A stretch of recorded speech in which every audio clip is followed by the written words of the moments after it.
উত্তরপ্রদেশের তৃতীয় দফা নির্বাচনের দিকে আমাদের নজর রয়েছে এবং বিভিন্ন ভোট গ্রহণ কেন্দ্রে যেটা দেখা যাচ্ছে যে মানুষের ভিড় চোখে পড়ছে, একে একে ভোটার আসতে শুরু করছেন এবং যে বেলা বাড়ার সঙ্গে সঙ্গে সেই ভিড়টা বাড়বে বলে মনে করা হচ্ছে। হাথরাস এবং এটাবাতেও কিন্তু একই ছবি দেখা যাচ্ছে। যথেষ্ট গুরুত্বপূর্ণ কেন্দ্র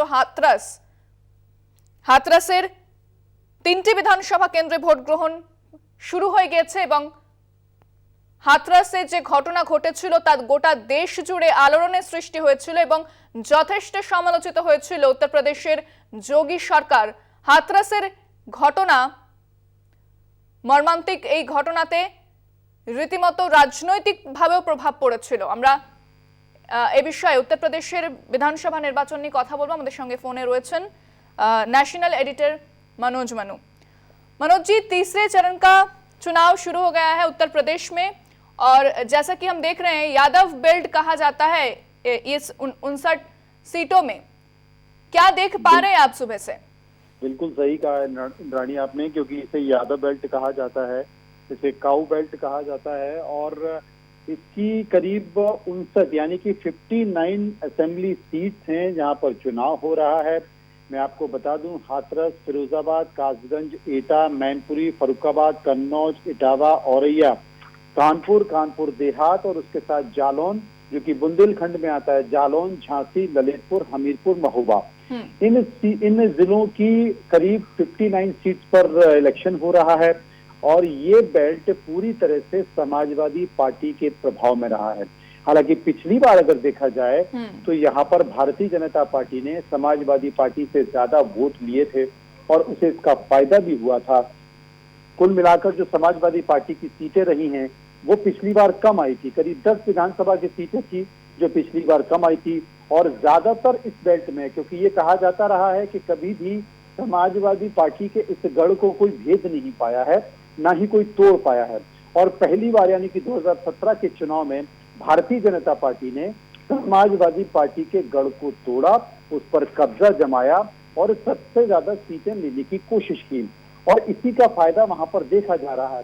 कुल मिलाकर जो चर्चाएं की जा रही हैं खासकर चुनाव की, इस चुनाव में भारतीय जनता पार्टी अपनी सीटें बचाने की कोशिश कर रही है और समाजवादी पार्टी अपने गढ़ में वापस आने की बात कर रही है।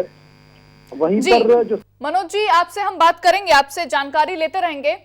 আমরা যে খবরের দিকে নজর রেখেছি, কড়া নিরাপত্তায় তৃতীয় দফা উত্তরপ্রদেশের বিধানসভা নির্বাচন, 59টি আসনে ভোট গ্রহণ সকাল থেকেই শুরু হয়েছে। আমরা কথা বলছিলাম আমাদের ন্যাশনাল एडिटर मनोज मनुর সঙ্গে, সরাসরি কথা বলবো তার সঙ্গে। मनोज जी, जैसा कि आप कह रहे थे यादव बेल्ट कहा जाता है और कैसे बीजेपी ने हक जताया था यहाँ पे 2017 में और अब काफी साल बीत चुकी है, आज की जो सिनेरियो है क्या कह रही है?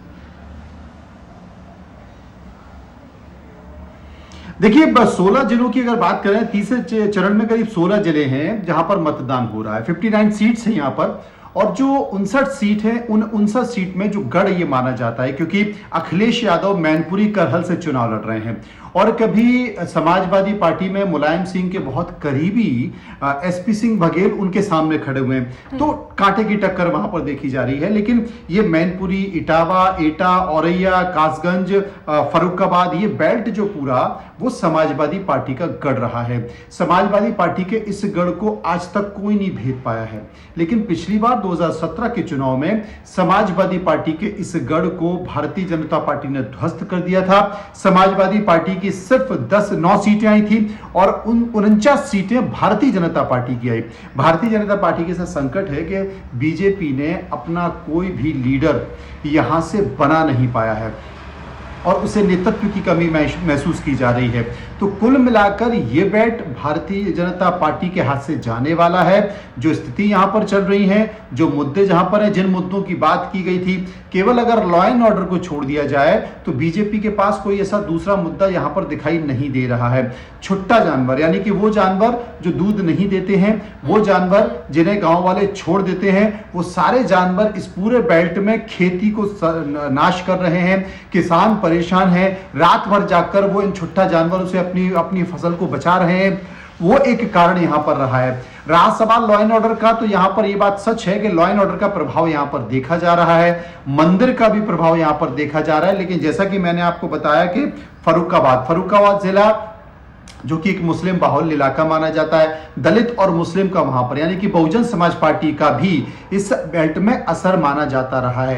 तो बीजेपी के सामने संकट है कि वो क्या करे, कैसे अपनी सीटों को बचाए। लेकिन ये बात है जो कि देखने में आ रही है कि यहां सबसे ज्यादा असर अगर कोई मुद्दा करने वाला है, कोई लीडर करने वाला है, तो वो समाजवादी पार्टी और अखिलेश करने वाली है।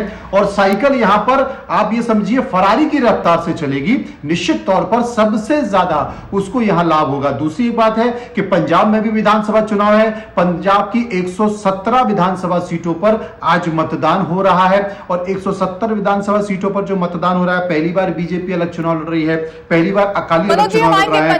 कांग्रेस अपनी पंजाब के वोटिंग में भी आएंगे, आपसे इस बारे में बात करेंगे और यूपी के बारे में भी हम लगातार आपसे अपडेट लेंगे। हम छोटे से एक ब्रेक के लिए रुक रहे हैं, वापस आते हैं और आप हमारे साथ रहिए। আমরা একটা বিরতি নিয়ে ফিরছি, সঙ্গে থাকুন।